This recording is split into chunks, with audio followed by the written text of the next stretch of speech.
BP's chief says we'll take responsibility, but it's not our fault as a massive oil spill grows and threatens land and life. Gauging the national policy fallout over the Gulf spill, what one former energy secretary tells Clean Skies News about President Obama's reaction. And the Pentagon green lights a wind farm project despite worries it may interfere with military radar. From the Energy News Center in Washington, D.C., this is the Energy Report with Susan McGinnis. Good afternoon, I'm Susan McGinnis. Thanks for joining us for the Energy Report. It is now 130 miles long, 70 miles wide, and growing by the minute. A giant oil slick in the Gulf of Mexico could make landfall in the next 72 hours somewhere between Louisiana and Alabama. BP has been trying to close a valve to stop the leak for nearly 2 weeks with no success. An estimated 200,000 gallons of crude a day are flowing out. Roughly 2.6 million since the April 20th blast. Crews continue to lay boom to corral the oil, but have met with very limited success in choppy seas. Company CEO Tony Hayward says BP will pay for all of the cleanup costs. This is not our accident, but it's our responsibility to deal with it, to arrest the leak, to deal with the oil on the surface, to ensure that there is no or minimal environmental damage, and where there are legitimate claims for business interruption, we will make them good. Now, Hayward says that equipment that failed and led to the spill belongs to Transocean, not to BP. Transocean spokesman Guy Cantwell said in a statement, "We will await all the facts before drawing conclusions, and we will not speculate." BP's trying to cap the smallest of 3 leaks with underwater robots in hopes that it'll make it easier to place a single oil siphoning container over the wreck. However, it'll take at least another 6 to 8 days before crews can lower 74-ton concrete and metal boxes being built now to capture the oil. The environmental and economic impact of the spill is already being felt. 7,000 square miles of fishing waters are closed just as the prime spring fishing season begins. Sea turtles and other wildlife have started to wash ashore on Mississippi's coast, dead. Well, the oil spill comes at a pivotal time for energy policy in Washington. Not only is the Senate considering legislation to open more of the Gulf to oil and gas production, about a month ago, President Obama rolled out his plan to open more offshore areas to new exploration. But since the Gulf spill, he has called for a moratorium on any new leasing. And a former energy secretary applauds the president's move, telling Clean Skies News now is the time to look ahead, not backward. Instead of just focusing on blame, let's fix the problem. Let's find ways that an oil spill like this doesn't happen again. The explosions, the rigs. I think President Obama is correct in having a moratorium on any offshore leasing now. We've got to assess what happened. I do think we need to enhance our domestic oil production, but we can't do it hurting our workers and the environment. So I think a timeout makes sense. Well, Richardson also tells us he thinks BP is to blame for the spill. In his words, the company has a lot to answer to.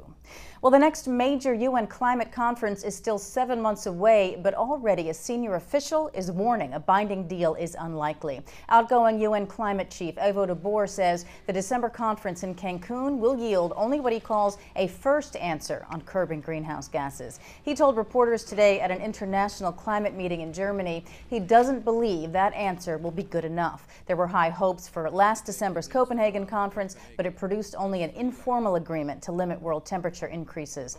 De Boer foresees decisions in Cancun on some points, including emissions cuts and financing, but he says a worldwide deal is more likely by the end of 2012.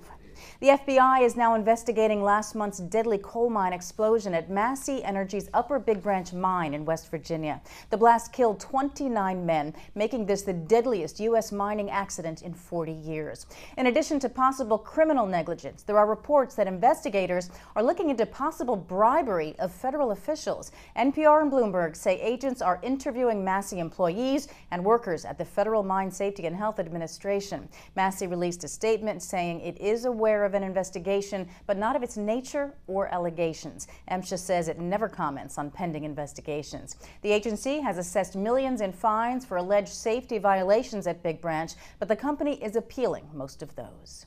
A new report out says a wind farm off the coast of Virginia Beach would not affect Navy or NASA operations in the area. This report by the Virginia Coastal Energy Research Consortium also says a 600-megawatt offshore wind farm could supply 10% of the Commonwealth's electricity needs. Researchers identified 25 potential lease spots for turbines in an area 12 miles off the coast of Virginia Beach. State Senator Frank Wagner says at least 3 companies have expressed interest in developing wind farms.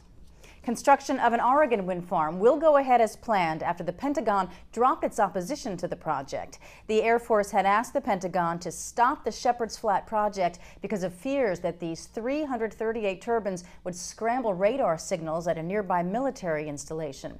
The notice effectively barred wind turbine construction after Caithness Energy made deals with GE for the new turbines, lined up investors, and locked in power purchase deals with Southern California Edison.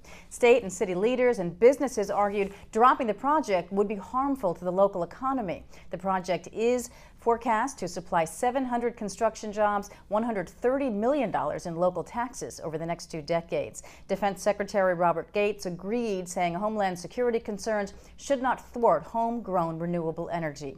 A combination of software upgrades and physical improvements to military radar should be a workaround. Radar experts at MIT will complete a review of the project within 6 weeks. It's called the National Platform for Electric Mobility. German Chancellor Angela Merkel and executives from the country's automakers and energy companies launched a plan today to put 1 million electric cars on the roads there by 2020. Merkel says she hopes to have 1 of every 45 cars run off the grid within 10 years. Volkswagen CEO Martin Winterkorn says, though, more government funding is needed to support the development of electric vehicles and the necessary infrastructure. President Obama has set a goal of getting 1 million plug-ins on U.S. roads by 2015.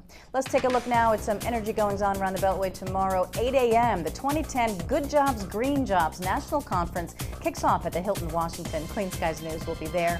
And at 4:30, the American Association for the Advancement of Science and the Chemical Heritage Foundation sponsor a lecture on climate change risks and adaptation strategies. That's the Energy Report. We'll see you again tomorrow with your latest energy news. For any suggestions or comments about our programming here on Clean Skies News, we'd like to hear from you. You can email us at contact@cleanskies.com. You can also find us on Twitter and Facebook too. From all of us here in the Energy News Center, have a good day.